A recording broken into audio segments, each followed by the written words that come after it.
Məsələ bunda 2-ci Qarabağ müharibəsindən sonra Azərbaycan xalqı dəmir yumruğu dəstəkləyir də.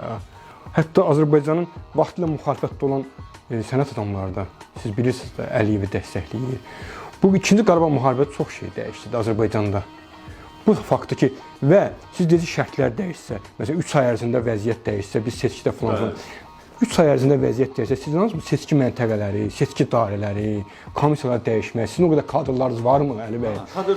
Bunlar hamısı çox ciddi məsələlərdir. Yəni bunu bu fonda sizə asan gəlir bunlar. Mənə asan gəlir. Mən görürəm siz belə danışırsınız, mənə asan gəlir. Mənə asan gəlmir. Sadəcə mən nə istədiyini və necə eləyəcəyini bilən adamım. Mən bilirəm çətin olacaq, amma sonda bizim istədiyimiz olacaq.